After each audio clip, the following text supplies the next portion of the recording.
Although I'm gonna do some propagation from cuttings of some thornless blackberry and some thornless raspberry, both of which are primocane fruiting, which basically means that the canes from the current year will produce fruit. And they'll also produce fruit the following year. Most raspberries and blackberries don't produce fruit the very first year. You gotta wait until the next year before you have berries. So these are very desirable varieties, and they also happen to not have thorns. So special thanks to Penny from Open Hand Farm for letting me come and take some cuttings. Very generous of her. So special thanks. Let me show you how to do it. All right, so kind of crammed over here in the corner. I have this tote. I put this tote underneath this drain pipe, mainly because this is for the dogs to always have fresh rainwater to drink. And also is very convenient because I don't have to always remember to go and make sure the dogs have water. And it rains often enough that this, 30-gallon tub of water is pretty much always at least halfway full, if not all the way full. And I put a couple goldfish in there just to keep from getting any mosquito larvae and things like that. Anyway, this is the type of water you're going to want to use for things like this. So when you have delicate roots on plants that are just barely forming roots, small amounts of chlorine can interfere with that process of forming roots. So I just kind of stick them in there as I'm working, just so nothing dries out. The problem you might run into, if you have blackberries and raspberries in the same container, you might forget which ones are which, because the shape or the morphology of the leaves is a little bit similar, and yet there's some very striking differences. So right now I'm looking at the bottoms of the leaves, and you can very easily tell the difference between these blackberry leaves and these raspberry leaves. The bottom of the raspberry leaves is like a whitish color. The bottom of the blackberry leaves is not a whitish color. It's slightly less green than the top surface of the leaves, but not nearly as striking of a difference as with the raspberry. So the raspberry, has a much whiter color. They're also more opaque, I've noticed. So when I'm looking at them, I can almost see more light coming through these, whereas probably because that reflective coating on them doesn't allow as much light to transmit or pass through the leaf. So at a glance, it's pretty easy to tell the difference between raspberries and blackberries, just in case you've never noticed that. Just staring at the leaves for a few minutes. It's also pretty easy as well with this particular variety because of the shape of the blackberry leaves versus the shape of the raspberry leaves. So just something to note if you've never noticed that, because I threw them in here and I'm like, oh my gosh. And then I remembered, oh yeah, the leaves are very different. So I can tell the difference between the two. And obviously none of them have thorns, so these are all going to be thornless variety. That actually reminds me of something random. So the other day I was surfing through a Facebook marketplace, and I noticed something funny. People are selling seeds from their thornless blackberries and raspberries. Just so you know, that doesn't work. You can grow the seeds, it's just they are not true to type, which means when you plant those seeds, genetic recombination, or the process of forming a new plant, is going to change the genes that are active versus the genes that are inactive. So it's very likely that seeds from a thornless variety will end up not producing a thornless child, so to speak, a thornless individual. So of course, if I take cuttings, that cutting is going to be a clone of the original plant. So the cuttings are going to be thornless. But if I take berries from these and plant the seeds from those berries, it's pretty likely that those offspring will probably have thorns, unless you get super lucky and you just happen to create an individual that has that gene inactive. There's a gene in the plant that makes the thorns, and if that gene's inactive, then of course the plant doesn't have thorns. But every time you make a new individual from a seed, you kind of shuffle all the dice, and it's pretty likely, probably in the 99th percentile, that your individuals are going to have thorns. Anyway, I'm going to go ahead and start taking cuttings of these. It's a pretty simple process. One of the things that I like to do is look and see if there's any sign of roots beginning. What I mean by that is, in another video I talked about how on the apical tips, sometimes you'll have roots trying to form. And if you look really close right here, on this end was touching the ground, and it's actually starting to produce, what is that called? It's like growths that look like they're trying to turn into roots. So basically this is right about ready to root. So I'm actually gonna probably cut this leaf with this end. I might actually take 2 nodes, so 2 leaf clusters with this bottom end right here and put that in soil. So that's not the bottom, that's the top. But generally you want to make sure you're not planting these upside down.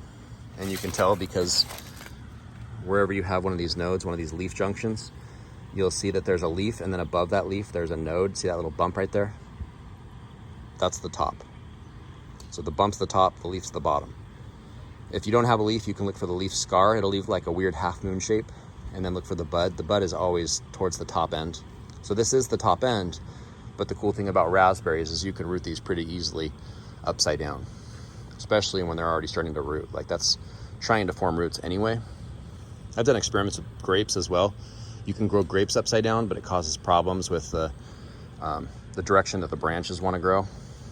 But with raspberries, not too bad, because this position right here under the ground will actually form a new primary cane, and then it'll form a crown or a cluster of roots from that position. The roots are probably going to actually form around here, but you'll probably get roots here as well. So basically what I would do is, if I can unlock my clippers, switch hands. Try to remember to cut that out.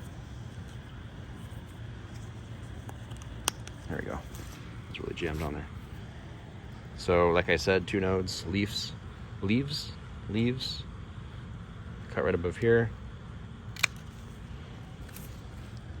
And then that's gonna be 1 cutting.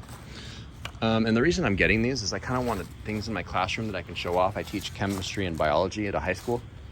And with students, as you can probably guess, or with human beings in general, it's nice for us to have things to look at to kind of spark our imagination, help us know what's in the world if we don't already know. And I want to show kids how easy it is. I'm at a lower income school, so it'd be really cool to show kids how to make their own free plants. So if they're interested in growing their own food, interested in making their own free plants, if they have a neighbor or happen to have a couple of these in their backyard, I'm basically going to show them how to turn 1 plant into as many plants as they want. Turn 1 into 100 or 1 into 20 or however many you want. If you don't want 100, then give some to your neighbors. The rest of these, I'm just going to make sure that they're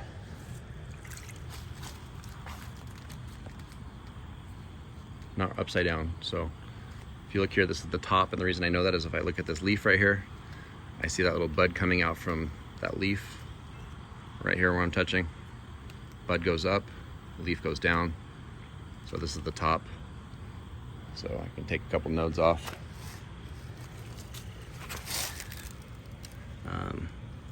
I'll do 3 for this one. So that's going to be the bottom. So I'm going to cut these off to remind myself that's the bottom. 1, 2, 3, same thing. This is the bottom. Same thing. 1, 2, 3. And then that'll just be 1 more. And I like to usually take the leaf cluster that's going to be under the soil off. You don't want to leave that under the soil because it'll just rot and potentially introduce fungus into the vascular system of the plant, which will just kill the plant. So you're not going to want to put anything green under the ground. It doesn't always happen that way. If the plant does what it's supposed to, it should drop that leaf to prevent that. But if it doesn't drop the leaf for whatever reason, it could introduce infection as the outer portion starts to rot. And then stick those in cups. And I have these little clear cups I'm going to use in my classroom. I've already poked holes in the bottom. I just take a screw and just kind of pop it in, rotate it, and then pull it back out just to allow for water to come out so the cuttings don't rot. And I'll leave those in a window in my classroom just so that kids can watch the roots forming. These types of things form roots really quickly. Anyway, I need to get these in water or in soil before they dry out. And thanks again to Penny from Open Hand Farm.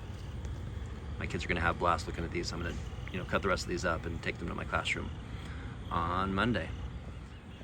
All right, sorry, I almost forgot to show an example of how to do this. So I like to take some soil that I've mixed in. This is soil I get right out of my yard. I don't bother going to the store and buying special soil. I'll just put a little small layer of mulch above it after I put my plants in there.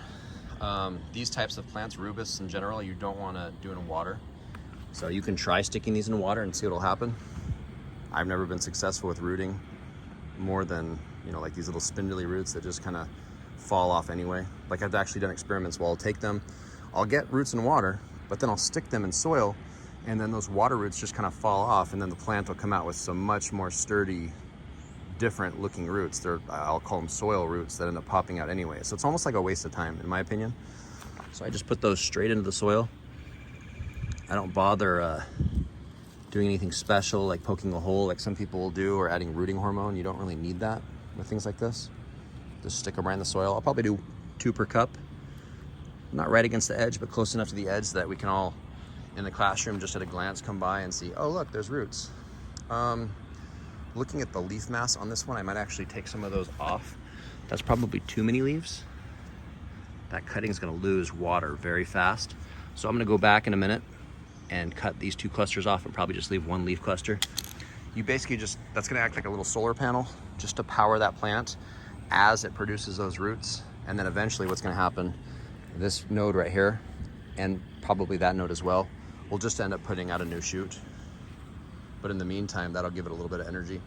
You also don't want too many leaves, or you'll just lose so much water that the plant will dry out before it even makes roots, and you don't want that to happen. So I wouldn't recommend more than maybe this amount of leaf area.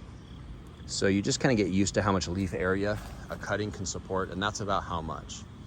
So this other one doesn't have quite as much leaf area. It only has 3 leaves on that cluster. This one has 5. So that probably would have been okay to keep another node, but that's more than enough to get it established. It's just about time. It's like, do I want that thing to root in 3 weeks, or do I want it to root in 4 weeks? If you're just happy that it makes it and doesn't dry out and die, then I would probably just limit it as much as possible. Just leave a little bit of leaves, but not so much that the plant dies. And it just comes down to experimentation. You just kind of get a feel for how many leaves is too many leaves, and how many leaves ends in the plant dying. So let me know if you have any questions. If I was too redundant, let me know. If I was just enough repetition to help you understand how to do it, let me know. Just trying to find the best way to explain this. So hopefully I didn't leave out any important details. If I did, let me know in the comments. Hope that helps you. Thanks.